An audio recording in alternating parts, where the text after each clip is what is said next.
Hey guys, my name is Gloria and welcome back to my channel. I literally cannot believe that it's February 2021. Mind blown. I'm not going to get over that for quite a while, but it is 1st February and I thought I'd do a little January wrap up. So I planned, and it was one of my goals this year, to not be as frenzied with reading as I was last year, and I think I'm doing alright with that.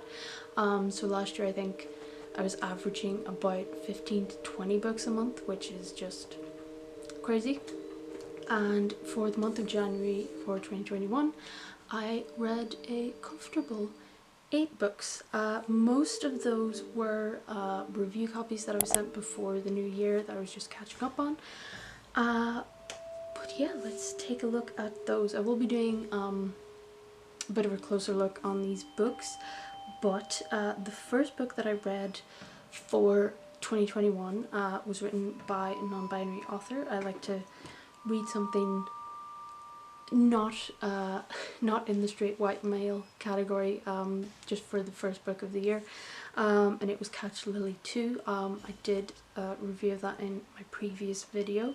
That was sort of a fantasy horror novel with a lot of ancient immortal monsters all coming together in this town. Two more that I'm going to be including in my next video of reviews were both sent to me by the writer Michael Penning. He actually only wanted me to review the second book, but he did send me a free copy of the first book, so of course I had to. So the first book is called All Hallows Eve, and it is set in Salem, but it's 100 years after the witch trials, and the echoes of that time are still having an effect on the town and the townspeople. A young mother and her young daughter come to the town to try and locate her husband, who's disappeared for the last 3 months. He came to the town to try and do some historical research, and he disappeared. No one knows where he is, and she just happens to arrive on a night when it's the 100-year anniversary of a woman dying, and saying that she will come back in 100 years for revenge. So the town are trying to batten down their hatches to try and keep this entity out. The second one of Michael Penning's, it is a direct sequel of the first one. It's called Suicide Lake, and it involves one of the children from the first book who has grown up, and she has some of these abilities. She is a witch and she can converse with the dead and whatnot, and she's been asked by an old friend to go to this logging town in the mountains because there's been a spate of suicides that are just violent and sudden and unexplained, and she is asked to go there and try and figure out what is going on. Both of those were really interesting to me, really well written. I love the characters, I love the richness of the storylines and how the characters fit together, so I'm going to enjoy doing a proper review of those. I also, these weren't sent to me for review copies, I bought these all by myself. The first one was Helena by Claire L. Smith, and I also have The Worm and His Kings by Haley Piper, and Seth by Christy Aldridge. For some reason when I saw that I thought it was a novella like these two, but that one is quite a bit longer. It's a full novel. 3 very different books. We've got a Victorian sort of gothic mortician who can see the dead and is trying to figure out who a serial killer is.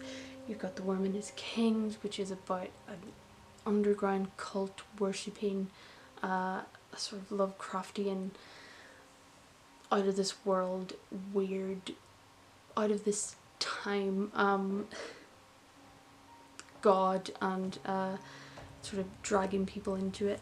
And then you have Seth by Christy Aldridge, which is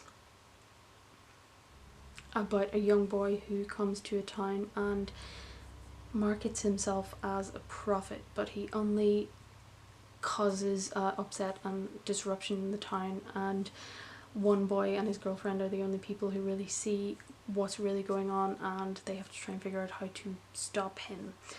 So three three great books written by three great female writers. I'm very glad I read those. I'll be reviewing those properly in the next video as well. Another one that I was sent for review was They All Died Screaming by Christopher Triana.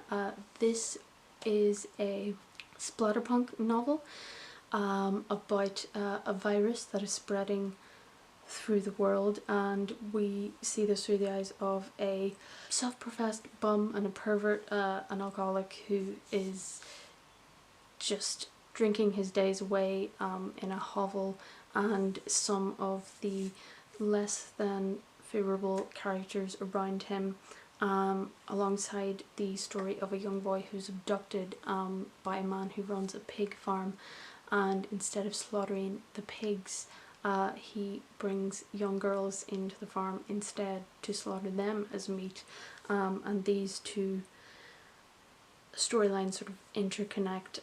So that one was quite a brutal novel, but quite good. I ended up liking it in the end, so I will be doing that in the next one. And the last one that I read for the month of January was Dream Reaper by Alistair Cross. This was an angels and demons kind of book. A young woman finds herself in dire straits. She's in a storm, she falls off a roof into a pond, and she's about to drown when a stranger shows up and saves her life. And the stranger is very beautiful, he's very naked, and he has absolutely no memory of anything that happened before he showed up. At the same time, there are other very beautiful people showing up in the town, seducing the townspeople, buying a church to turn it into a sexy nightclub where people can go and live their wildest desires. And the town slowly starts to become more and more corrupted, the people become more and more unhinged, and it gets very interesting. So those were the 8 books that I read in January, only 2 of which were physical copies.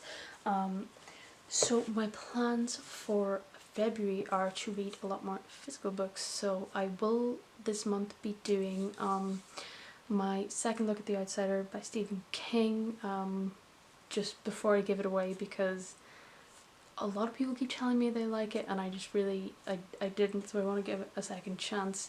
I'll also be doing another couple of installations of my The Book Wasn't Better series, so I'll be reading books and watching movies of stories that where I think the movie did a better job at telling the story than the actual book did. I also have a couple of vintage reads coming up as well. There's a couple of Kindle books that I downloaded on my phone.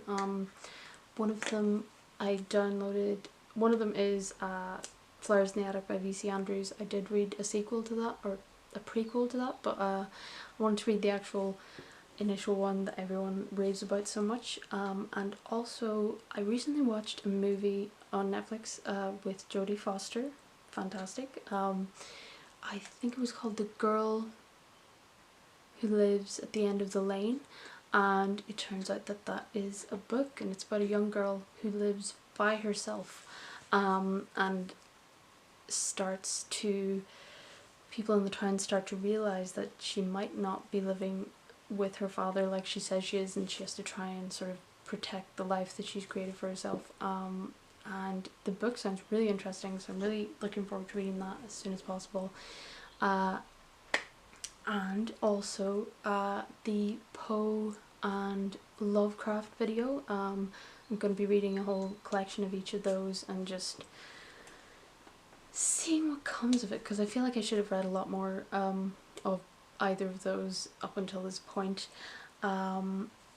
And I will soon, this week I should be getting my February subscription box for Portable Magic Books, and that'll be 4 months, so 8 books that I've sort of saved up from that. And I really enjoyed last time doing the reading vlog for all of the books that I had for that, so I think I'm going to do another like week-long reading vlog, although it took four weeks to read the other 8 books, but I'll do a couple of weeks video reading blog of those books and see what ones I like, what ones I don't like. I still have to send some books over to a couple of people who asked me for books from my previous video. But if I don't like any of the books in that stack, I will be giving those away too, so you should definitely stick around for the reading vlog for that, because I will be giving away some of those books, I'm sure. So yeah, that was my January. We are now into February. I need to do a lot more writing as well. I have some stories kicking me in the butt to try and to get them written, so I shall hopefully be doing that very soon. But yeah, thank you so much for joining me here. Thank you to the new subscribers I've had this week. If you like what I'm doing here, you can like and subscribe down below, and I shall see you in the next video.